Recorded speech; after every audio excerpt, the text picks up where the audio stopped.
ಎಲ್ಲರಿಗೂ ನಮಸ್ಕಾರ. ನಿಮ್ಮ ಮನೆ ಮಗ ಡಿ ಕೆ ರಮೇಶ್ ಮಾತಾಡ್ತಾ ಇರೋದು. ಜಾಗೃತಿಗಾಗಿ ಈ ಒಂದು ವಿಡಿಯೋನ ಮಾಡ್ತಾ ಇದ್ದೀನಿ. ಪ್ರತಿಯೊಬ್ಬರು ಸುದ ಜಾಗೃತರಾಗಬೇಕು. ಅದರಲ್ಲೂ ಸುದ ಪೇರೆಂಟ್ಸ್, ತಾಯಿ ತಂದೆಗೆ ಮಾತ್ರ ಆದರೂ ಮಕ್ಕಳಿರೋ ಮನೇಲಿ ಈ ವಿಡಿಯೋನ ಮಿಸ್ ಮಾಡ್ದೇನೆ ನೋಡಿ ಸಬ್ಸ್ಕ್ರೈಬ್ ಮಾಡ್ಕೊಳ್ಳಿ. ಚೆನ್ನಾಗಿದ್ರೆ ಶೇರ್ ಮಾಡಿ. ಇತ್ತೀಚಿನ ದಿನಗಳಲ್ಲಿ ಅಮ್ಮಂದಿರು ಓಕೆನಾ ತುಂಬ ಮಕ್ಕಳು ಕೈಗೆ ಕೇಳಿದ ತಕ್ಷಣ ಅಳ್ತದೆ ಅಂತ ಕೇಳಿದ ತಕ್ಷಣ ಮೊಬೈಲನ್ನು ಕೊಡ್ತಾ ಇದ್ದೀರಾ. ಇದು ಈ ಕೆಲಸವನ್ನ ದಯವಿಟ್ಟು ಯಾವುದೇ ಕಾರಣಕ್ಕೂ ಯಾವ ಮಕ್ಕಳು ಯಾವ ತಾಯಿ ತಾಯಿಂದನೂ ಮಾಡಕ್ ಹೋಗ್ಬೇಡಿ. ಯಾಕೆ ಅಂದ್ರೆ ನೀವು ಮಕ್ಕಳು ಕೊಡುವಂಥದ್ರಲ್ಲಿ ಮೊಬೈಲ್ ಓಪನ್ ಮಾಡಿದ್ರೆ ಸಾಕು ಏನೇನೋ ವಿಡಿಯೋ ಬರೋಕ್ಕೆ ಸ್ಟಾರ್ಟ್ ಆಗುತ್ತೆ. ಮಕ್ಕಳುಗಳು ಅದನ್ನ ನೋಡೋಕ್ಕೆ ಸ್ಟಾರ್ಟ್ ಮಾಡ್ತಾರೆ. ಅವ್ರಿಗೆ ದೈಹಿಕ ಸಮಸ್ಯೆ ಈಗಿನ ಆಟ ಆಡೋದು, ಕುಣಿಯೋದು, ಕುಪ್ಪಳಿಸೋದು ಈ ಏಜಲ್ಲಿ ಅದನ್ನ ಮಾಡಬೇಕು. ಅವಾಗ ಮಾತ್ರ ಅವ್ರ ಮೈಂಡ್ ಮೆಚುರಿಟಿ ಆಗುತ್ತೆ. ಸ್ವಂತ ನಾಲೆಡ್ಜ್, ಬುದ್ಧಿ ಅನ್ನೋದು ಬರ್ತಾ ಹೋಗುತ್ತೆ. ನಾವು ಮೊಬೈಲ್ ಕಟ್ಟಿ ಕುಂಡಿಸಿದಾಗ ಮಕ್ಕಳನ್ನ ಏನು ಮಾಡ್ತಾರೆ, ಮೊಬೈಲ್ಗೆ ಅಡಿಕ್ಟ್ ಆಗ್ತಾರೆ. ಅವರ ಬುದ್ಧಿಯನ್ನು ಖರ್ಚು ಮಾಡೋದಿಲ್ಲ.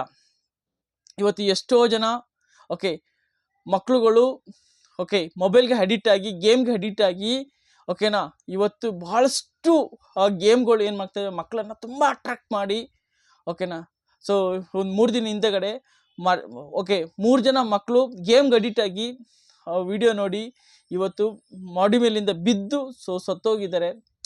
ಇದೆಲ್ಲ ನೋಡಿದ್ರೆ ಕಳ್ಳು ಚುರ್ಕನ್ನತ್ತೆ. ಹಾಗಾಗಿ ಪ್ರತಿಯೊಬ್ಬರು ತಾಯಿ ತಂದೆಗೆ ಹೇಳೋದು ಇಷ್ಟೇ, ಅದು ನಿಮ್ಮ ಜವಾಬ್ದಾರಿನ ಯಾವುದೇ ಕಾರಣಕ್ಕೂ ಮರೆಯೋಕೋಗ್ಬಿಡಿ. ನಿಮ್ಮ ಖುಷಿಗೆ ನೀವೇನೋ ಮೊಬೈಲ್ ನೋಡಬೇಕು, ಏನೋ ನಿದ್ದೆ ಮಾಡಬೇಕು, ಏನೋ ಕೆಲ್ಸಕ್ಕೆ ಹೋಗ್ಬೇಕು. ನನ್ನ ಮಗು ಅಳುತ್ತೆ ಅಂತ ಭಾಳಷ್ಟು ಜನ ನಾನು ತಾಯಿ ತಂದೆ ನೋಡಿದ್ದೀನಿ. ನನ್ನ ಮಕ್ಕಳು ನಾನು ಕೊಡ್ತೀನಿ ಬಿಡಿ, ಇವತ್ತು ಯಾರಿಗೆ ಹೋಗಿ ಮೊಬೈಲ್ ಕೊಟ್ಬಿಡ್ತಾರೆ, ಕುಂಡಿಸ್ಬಿಡ್ತಾರೆ ಅಳಲ್ಲ ಅಂತ. ಬಟ್ ಆದರೆ ಅದು ಬಹಳಷ್ಟು ಮಾರಕ ಆಗ್ತಾ ಇದೆ. ಹಾಗಾಗಿ ದಯಮಾಡಿ ನಿಮ್ಮ ಮಕ್ಕಳುಗಳಿಗೆ ಮೊಬೈಲನ್ನು ಕೊಡಕ್ಕೆ ಹೋಗಬೇಡಿ. ಮಕ್ಕಳ ಬಗ್ಗೆ ನೀವು ಜಾಗೃತಿ ವಹಿಸಿ. ಮಕ್ಕಳು ಏನು ಓದ್ತಾ ಇದ್ದಾರೆ, ಎಲ್ಲಿ ಹೋಗ್ತಾ ಇದ್ದಾರೆ, ಎಲ್ಲಿ ಬರ್ತಾ ಇದ್ದಾರೆ. ಇವತ್ತು ಭಾಳಷ್ಟು ಮಕ್ಕಳುಗಳು ಕಿಡ್ನಾಪ್ ಆಗ್ತಾ ಇದೆ. ಒಂದು ಸ್ವಲ್ಪ ಜಾಗೃತಿ ಮೂಡಿಸಿ. ಮಕ್ಕಳಿಗೆ ಹೋಗ್ಬೇಕಾದಾಗ ಫೋನ್ ನಂಬರ್ಸನ್ನು ಬರೆಸಿ. ಯಾರು ಚಾಕ್ಲೇಟ್ ಕೊಟ್ರು ಈಸ್ಕೋಬೇಡಿ ಅಂತ ಹೇಳಿ. ಯಾರದು ಕರೆದ್ರೂ ಹೋಗ್ಬೇಡಿ ಅಂತ ಹೇಳಿ. ಮಕ್ಕಳಿಗೆ ನಿಮ್ಮ ತಾಯಿ ತಂದೆ ಮೊಬೈಲ್ ನಂಬರನ್ನು ಬರೆಸಿ. ನಿಮ್ಮ ಮಕ್ಕಳು ಎಲ್ಲಿ ಹೋಗ್ತಾ ಇದ್ದಾರೆ, ಏನನ್ನ ಮಾಡ್ತಾ ಇದ್ದಾರೆ, ಎಷ್ಟೊತ್ತಿಗೆ ಸ್ಕೂಲ್ ಬಿಡ್ತಾರೆ, ಪ್ರತಿಯೊಂದನ್ನು ನೀವು ಮಕ್ಕಳನ್ನ ಕಣ್ಣಲ್ಲಿ ಕಣ್ಣಿಟ್ಟು ನೋಡ್ಕೊಬೇಕು ಮಾತ್ರ. ಎಲ್ಲಿಗೆ ಅವ್ರ ಬುದ್ಧಿ ಬರೋ ಗಂಟ, ಅವ್ರ ಮೈಂಡ್ ಮೆಚೂರ್ ಆಗೋ ಗಂಟ, ಅವ್ರ ಸರಿ ತಪ್ಪು ಗೊತ್ತಾಗೋ ಗಂಟ. ಇಲ್ಲ ಅಂದರೆ ನಿಮ್ಮ ಮಕ್ಕಳನ್ನು ನೀವು ಕಳ್ಕೊಬೇಕಾಗತ್ತೆ. ಇವತ್ತು ಎಷ್ಟೋ ಜನ ಮಕ್ಕಳನ್ನ ಕಳ್ಕೊಂಡು ಫೇಸ್ಬುಕ್ಕಲ್ಲಿ, ಟಿ ವಿಲಿ ಎಲ್ಲ ನೀವು ನೋಡ್ತಾ ಇದ್ದೀರಾ. ಇವತ್ತು ಅವ್ರಿಗಾಗಿದೆ, ನಾಳೆ ದಿನ ನಿಮ್ಮ ಮಕ್ಳಿಗೂ ಆಗುತ್ತೆ.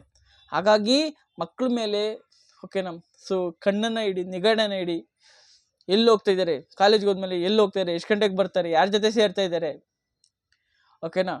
ಒಳ್ಳೆ ದಾರಿಲಿ ಹೋಗ್ತಾ ಇದ್ರ ನನ್ನ ಮಗ ಒಳ್ಳೆ ದಾರಿಲಿ ಹೋಗ್ತಾ ಇಲ್ವಾ, ಮಗಳು ಒಳ್ಳೆ ದಾರಿಲಿ ಹೋಗ್ತಾ ಇದ್ದಾವ. ಬಹಳಷ್ಟು ತಾಯಿ ತಂದೆಯರು ಮಕ್ಕಳ ಮೇಲೆ ನಿಗನ ಇಡಿ. ನೆಗ್ಲಿಜೆನ್ಸಿ ಮಾಡಕ್ಕೆ ಹೋಗ್ಬೇಡಿ ಯಾವುದೇ ಕಾರಣಕ್ಕೂ ಇವತ್ತು ನೀವೇನೋ ನೆಗ್ಲಿಜೆನ್ಸಿ ಮಾಡಿದ್ರೆ ಲಾಸ್ಟ್ ಎಂಡ್ ಆಫ್ ಡೇ ಯಾರಿಗೋಸ್ಕರ? ಮಕ್ಳಿಗೋಸ್ಕರನೇ ಎಲ್ಲ ಫೈಟ್, ಹೋರಾಟ ಎಲ್ಲವೊಂದು ಮಾಡೋದು ಮಕ್ಳಿಗೋಸ್ಕರ. ನಾಳೆ ದಿನ ನಮ್ಮ ಮಗ ಒಳ್ಳೆ ಬುದ್ಧಿ ಕಲೀಲಿಲ್ಲ ಅಂದರೆ, ಒಳ್ಳೆ ದಾರಿಗೆ ಹೋಗ್ಲಿಲ್ಲ ಅಂದರೆ, ನನ್ನ ಮಗ ಕುಡಿದು ಚಟಕ್ಕೆ ಬಿದ್ದ ಅಂದರೆ ಲೈಫ್ ಲಾಂಗು ಸಫರ್ ಪಡೋದು ನೀವೇನೆ. ಇವತ್ತು ಎಷ್ಟೋ ಜನ ತಾಯಿ ತಂದೆ ನೀವು ನೋಡಿದ್ರೆ ಅಕ್ಕಪಕ್ಕ ಸಫರ್ ಪಡ್ತಾ ಇರ್ತಾರೆ. ನನ್ನ ಮಗ ನನ್ನ ಮಾತು ಕೇಳಲ್ಲ ಅಂತ, ಒಳ್ಳೆ ಬುದ್ಧಿ ಕಲ್ತಿಲ್ಲ ಅಂತ. ಅದಕ್ಕೆ ಕಾರಣನ ನೀವೇ ಆಗ್ತೀರಾ. ಮಕ್ಕಳನ್ನ ತೀಡಿ ಬುದ್ಧಿ ಕಲಿಸುವಂಥ ಜವಾಬ್ದಾರಿ ತಾಯಿ ತಂದೆದು. ಹಾಗೆ ಯಾವುದೇ ಕಾರಣಕ್ಕೂ ಮಕ್ಕಳಿಗೆ ಮೊಬೈಲನ್ನು ಕೊಡಬೇಡಿ. I am request. ವಿಡಿಯೋ ಚೆನ್ನಾಗಿದೆ, 4 ಜನಕ್ಕೆ ಶೇರ್ ಮಾಡಿ.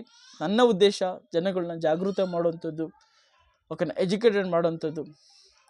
ವಿಶೇಷ ಚೆನ್ನಾಗಿದೆ, 4 ಶೇರ್ ಮಾಡಿ, ಸಬ್ಸ್ಕ್ರೈಬ್ ಮಾಡ್ಕೊಳ್ಳಿ. ಕಮೆಂಟ್ ಮಾಡಿ ವಿಷಯ ಹೇಗಿದೆ ಅಂತ ಹೇಳಿ. Thank you so much.